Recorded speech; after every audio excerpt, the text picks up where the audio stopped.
I'm delighted to be back here in Kerala amongst a group of proven entrepreneurs, and the TiECon Kerala chapter is more active than most of the chapters that I know of around the world. So congratulations to the leadership team here for TiECon Kerala, as well as all of you as members. And I'm particularly honored to find in the audience a lot of young budding entrepreneurs, and I'm delighted to be here to share some of my experiences and journey. Just observing the last panel, what an inspiration it was to hear the story of Ankit and Matthew in terms of the action and sustainability in action. It's easy to talk about sustainability from a theoretical standpoint, but to see live and inspiring examples of how that is put into action is truly inspiring. So thank you, Ankit, and thank you, Matthew, for sharing your stories.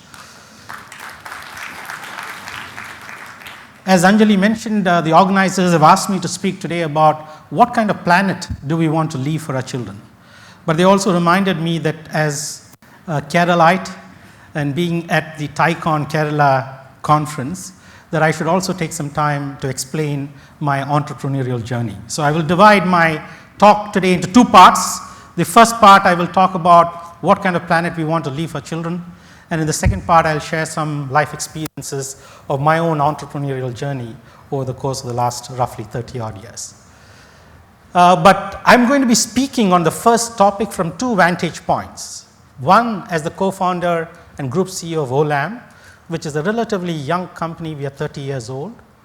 And the second, as the chair of the World Business Council for Sustainable Development. So I would like to very briefly introduce these two organizations that I'm representing here today, so that you get a background of how my perspectives and my point of view on this topic has been formed. So firstly, a little bit about Olam. Olam is a Hebrew word which means transcending boundaries. We are a relatively young company, 30 years old, might not in the startup world be deemed young, but in our industry, which has got incumbents with very long pedigrees and long heritages, 30 years is very young. Cargill, which is one of our peer group companies, is 154 years old.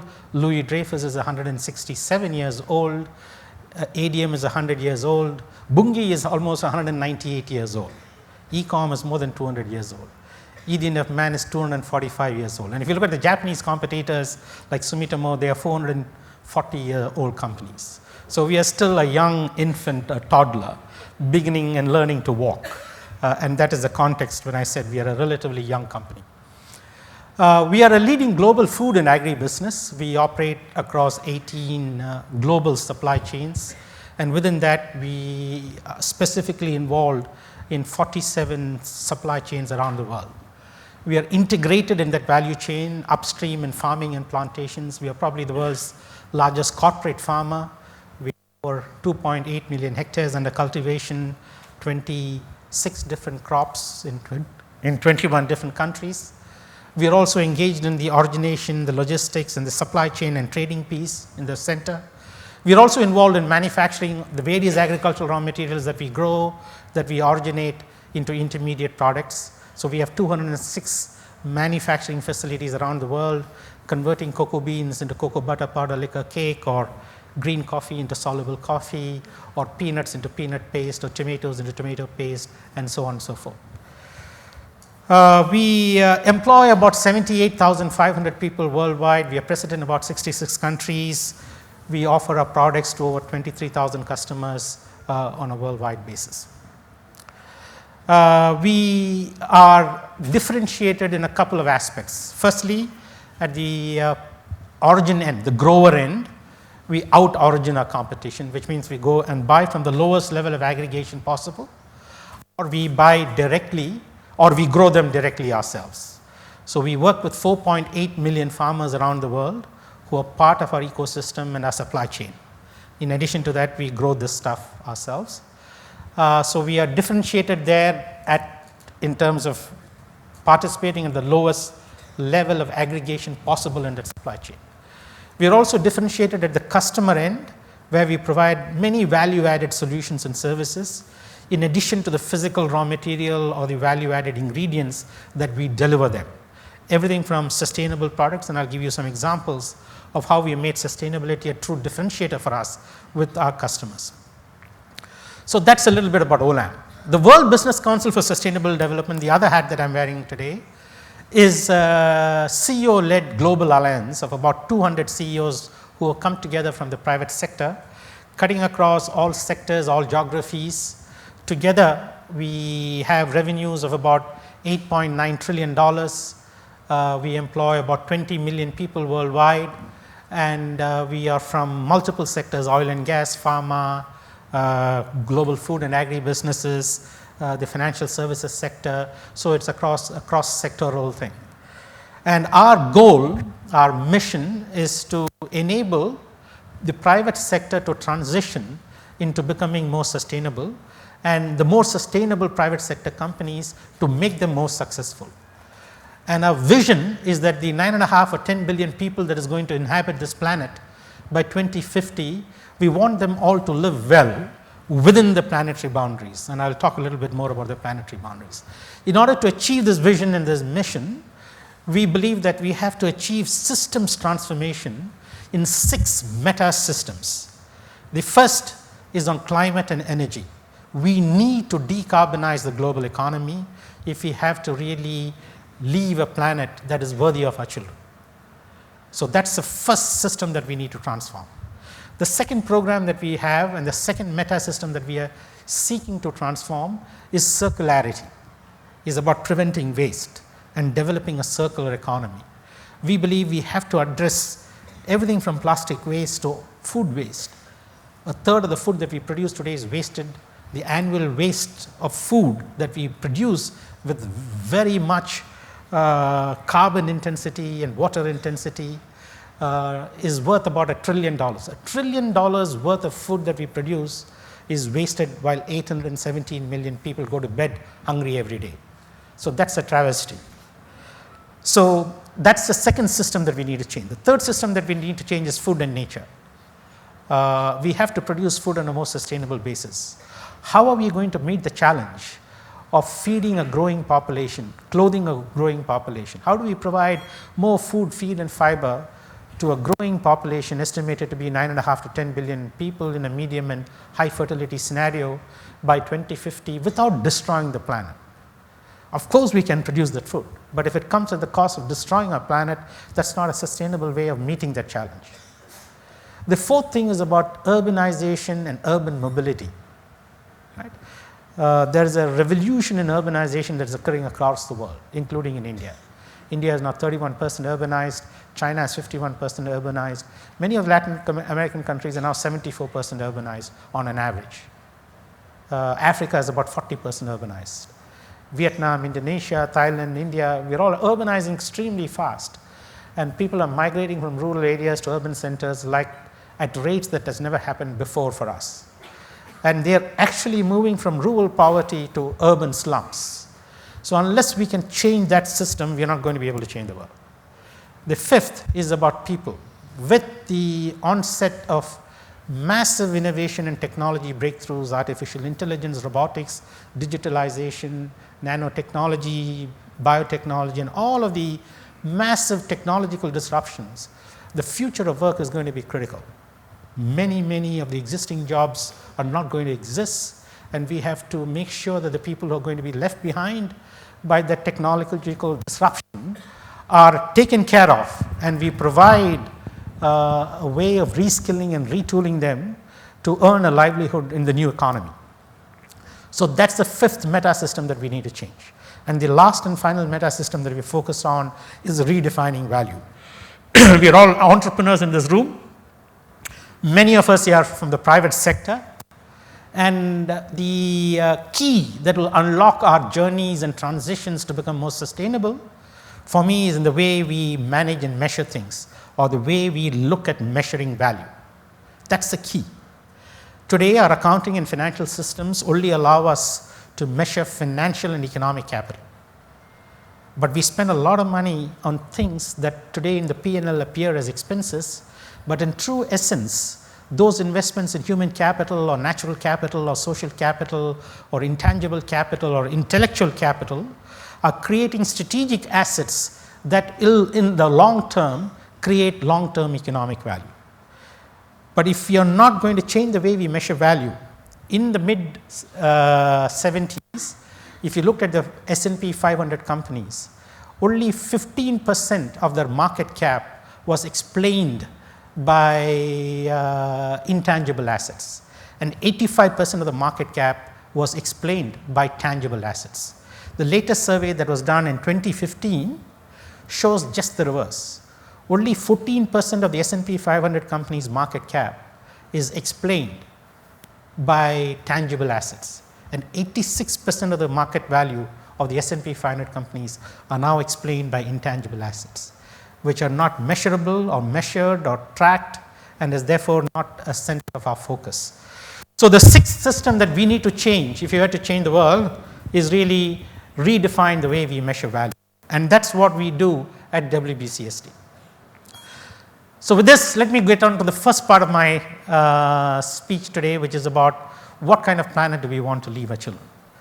Last week, or the week before that, I was in New York at the United Nations General Assembly week, and around UNGA, the two things that we were discussing was climate crisis. The UN Secretary General has now said it is no longer a climate crisis, it is a climate emergency.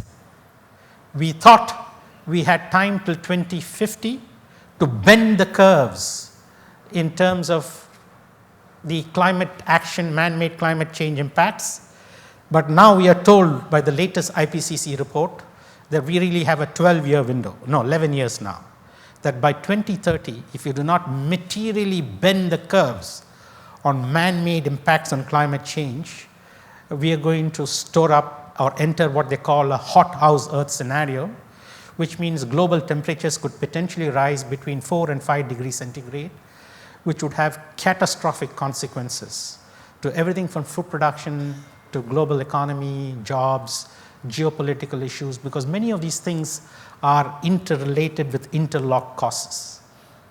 So today, according to the UN Migration Office, in 2019, there were 75 million displaced people. And a lot of the big trend that you see of governments lurching towards the extreme right and nationalism and populism taking hold, Viktor Orban in Poland has won his 4th general election on an anti-immigration platform.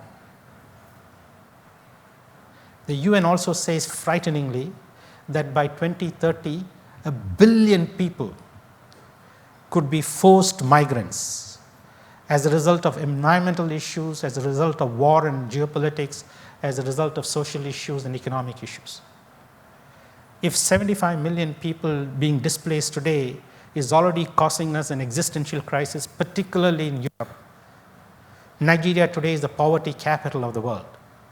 200 million population expected to grow to about 300 million people by 2030, 450 million people by 2050, and more than 1 billion people, 1.1 billion people is UN's estimate of Nigeria's population in 2100. And according to the World Poverty Clock, 89 million people in Nigeria today live below $1.90, which is the mark or threshold for extreme poverty. And that number is going to significantly grow between now and 2030. Where do you think all of them are going to go to? They will take their kids and their infants and make the perilous voyage to find shores where they can earn a livelihood, fully well knowing that there's a very high probability they will not survive that journey. They're willing to risk their lives and the lives of the children because they believe that the alternative of staying back or staying behind is far worse. So the central question is, what are the key developmental challenges that we are confronting as a mankind this century? In my view, there are many, but there are 3, because I don't think people can remember more than 3 things. So the 3 things I want you to remember. First is climate and climate emergency. That's the biggest developmental challenge that we are facing. The World Economic Forum every year comes out with a global risk report. This year in January, they came up with the 14th edition of that report. And for the first time in their history, 3 out of the 5 risks in terms of the most likely probability of occurrence, and 4 out of the top 5 risks in terms of the severity of impact of those risks were all environment and climate related risks. It has never happened in any edition of the Global Risk Report that environmental and climate risks have taken top and center stage. So that's our first big development challenge. The second big developmental challenge is the collapse of biodiversity. 70% of the world's wildlife population has disappeared in the last 50 years. And we talked about the bees, and we are in plantations and we buy a lot of bees on an annual basis because our almond plantations, for example, has to be cross-pollinated by bees. We are the largest almond orchard owner in the world, both in Australia as well as in California. We buy roughly 4.5 to 6 billion bees a year. We pay between $13 and $18 million to buy these bees. And these bees are fragile creatures, right? They will only fly from 9 a.m. to 2 p.m. I can't give them overtime to fly more. They will not fly if the wind speeds are about 25 kilometers an hour. They will not fly if the temperatures are below 15 degrees centigrade. And these bee populations are being decimated across the world for a variety of reasons and causes. Many of them because of man-made changes to climate change. So the second biggest developmental challenge that we face is the collapse of our biosphere integrity, our biodiversity. The third is really about social inequality. Every country in the world, developed and developing, have had their inequality or Gini coefficients widen, although we have made significant progress in growing the global economy and increasing GDP per capita incomes. But the Gini coefficient, even in the US, the middle income group, their incomes have stagnated for the last 40, 50 years. Stagnated. In most of the developed world, those incomes are actually declining. The rich are getting richer. 65 families in the world today own more wealth than the bottom 3.8 billion people combined. When you have inequalities of that kind and that proportion, in the past it was always addressed by violent revolutions. So these are the 3 developmental challenges we face, and these are the 3 things that we need to fix. So coming to the question of what kind of planet do we want to leave our children? Is this the kind of planet that we want to leave our children? Or can we take action to bend these curves and to change this trajectory so that our children can look forward to a better future than the trajectory that we are currently on? And just as I said that companies have to change the way we define and measure value, nation states have to change the way they define and measure progress and economic output. All countries are focused on national income, the GDPs or the GNIs or the per capita GDPs or the per capita incomes. There is very little correlation between GDP per capita and GDP growth and well-being. Well-being is a much different animal than just economic prosperity. Saudi Arabia has a GDP per capita of $100,000. Kuwait has a GDP per capita of $85,000, but rank amongst the bottom in the hierarchy of countries on well-being. Costa Rica is a small country. Rwanda is a small country. Do not have the economic prosperity of a Saudi Arabia or a Kuwait, but in terms of well-being, social well-being, environmental well-being, economic well-being, mental well-being, they rank much higher than the countries who are infinitely more richer. China has made remarkable and transformational progress to their economies, but have destroyed their environment. The WHO says 90% of Chinese surface water and underground aquifers are contaminated in terms of the biological oxygen demand. Many cities in China, 9 out of 10 cities in China, you cannot breathe because the pollution levels are significantly above thresholds. 8 out of 10 cities in India suffers the same problem. India has also made remarkable progress, and yet we are struggling in India to provide clean sanitation to many people who do not have that. Right? So how we measure progress and well-being is fundamental to the way we can transform our economies. The first country in the world that has included a well-being budget and got away with an income budget is New Zealand. For the first time this year, New Zealand has got a well-being budget and not an economic budget. Because they're saying all of these things have to be there to improve well-being, and that is really the focus of governments, and that has to be the focus of governments. So how do we achieve it?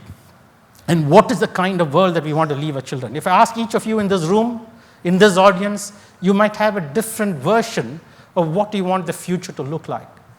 Based on our own work and life experiences, based on our religion, based on our language, based on our culture, we have a different view. And that is why in 2015, 2 miracles occurred. The first miracle was when 194 countries came together and signed up to the UN Sustainable Development Goals, saying that this is the collective future that we want for our children. And they gave a 15-year time frame in achieving those UN Sustainable Development Goals. They came up with 17 goals, 169 targets, and 230 key metrics to measure those 169 sub-goals and targets in those 17 goals. Those 17 goals pretty much define what we want our collective shared future to be.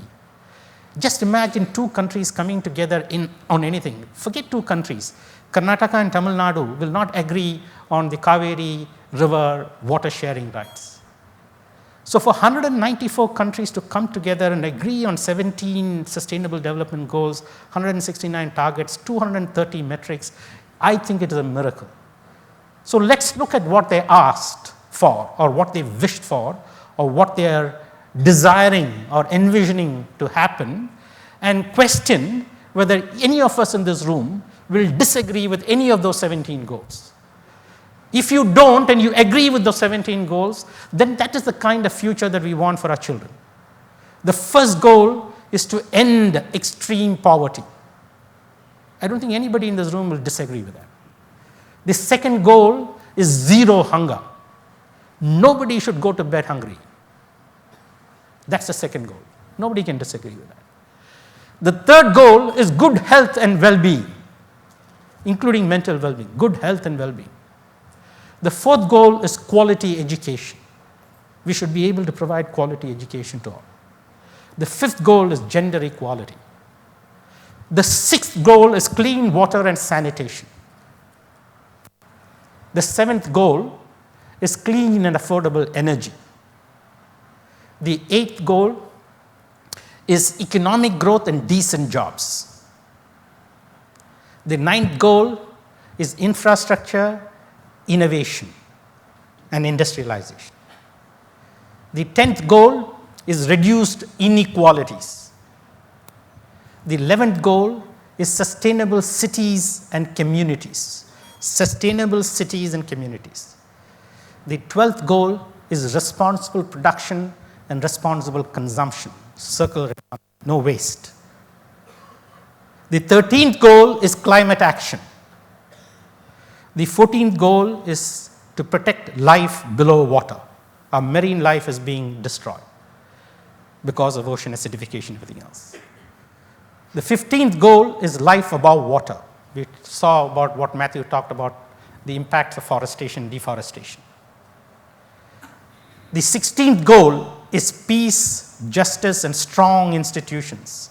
You saw what is happening in the US, which is supposed to have deep institutions, and the importance of check and balances.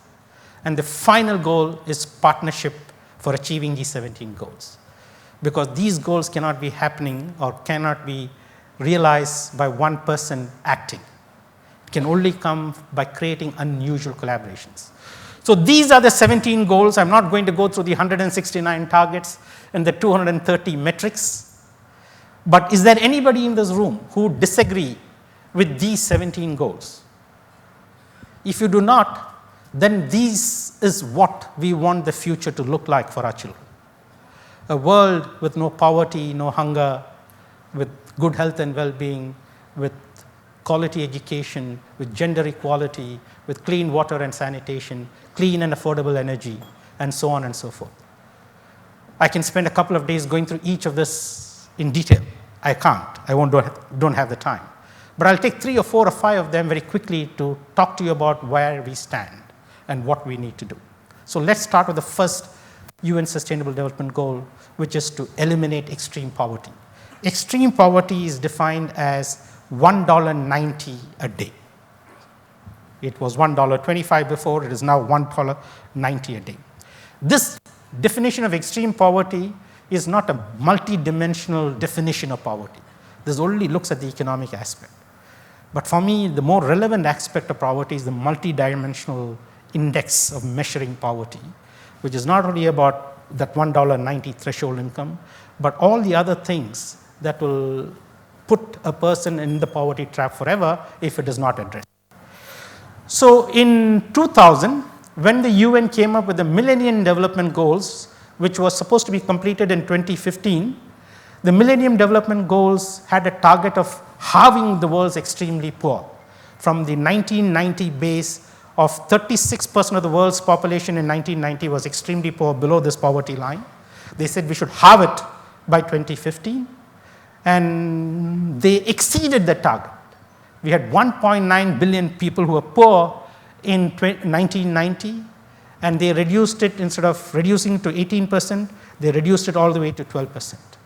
Today, we have 600 million people around the world living below that poverty line. And the goal is that by 2030, there will be nobody living below that poverty line. In order to do that, 1.7 people have to be part of that escape velocity of escaping poverty every second around the world. Today, we are escaping at 0.5. 20 million people around the globe each year is being moved out of poverty today. That means by 2030, which is the target to eliminate extreme poverty, we will miss that number by quite a lot. We believe by 2030, we will still be about 400 million extremely poor people. So something drastically different has to be done than business as usual if you're all really serious about eliminating poverty.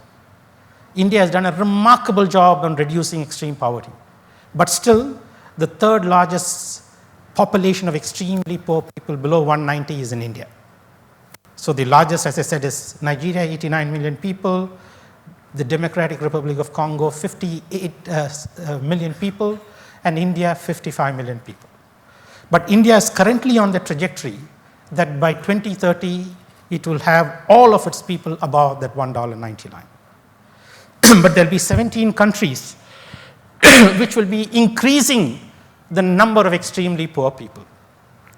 So there's a lot of work to be done in making sure that we achieve that goal that we have all set for ourselves. The second goal is really zero hunger. Being from the food and agribusiness sector, I believe the world's food and agricultural system is broken. Why is it broken? Because agriculture today accounts for 25% of the world's greenhouse gas emissions, including the conversion of forests to farm. Secondly, we account for 71% of all the freshwater withdrawals.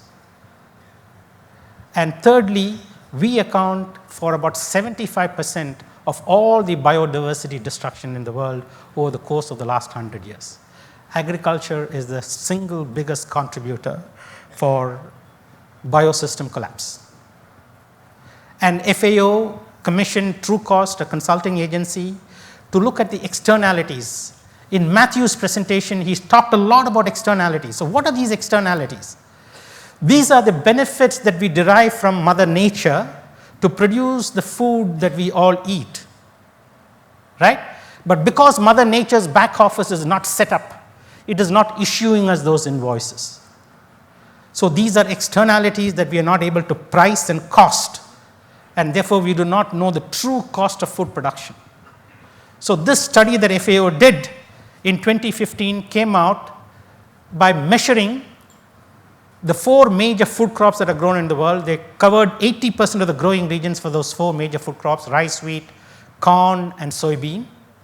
And they looked at the 4 livestock production or protein production items, which is poultry meat, beef meat, lamb meat, and pork meat. And again looked at 80% of the world's production.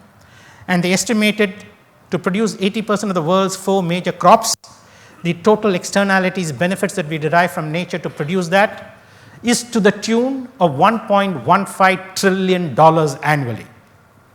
And for producing 80% of the world's 4 major protein items, it was estimated to be $1.85 trillion annually. So both combined was $3 trillion annually was the cost of externalities in producing the food that we eat, but we are not being priced for it or built for it. And to look at the enormity of the problem, in the global financial crisis in 2008 and 9, the world lost roughly $3 trillion of financial and economic capital. And 10 years after that event, we are still talking about the impact of the great global financial crisis. We are losing $3 trillion of natural capital under our very noses each year, and we are not bothered about it. So how do we produce more food, feed, and fiber with less greenhouse gas emissions, less water intensity, less waste, so that we can feed a growing population is our second biggest challenge. In terms of global health, there are 2 billion people who are overweight and obese in this world. There are 2.1 billion people suffering from micronutrient deficiencies. There is about 22% of the world's children, about 155 million people who are stunted. And out of the 155 million people, 44 million children out of that, 30% is 33% of the stunted children in the world are in India. And the worst form of malnutrition is wasting. And 55 million children around the world are wasting. Out of the 55 million children, 22 million children that are wasting are in India.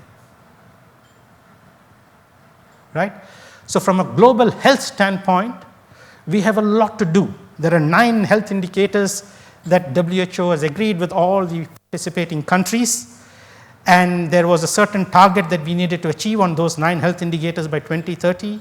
The latest report shows that not one country in the world will meet those 9 health indicator parameters.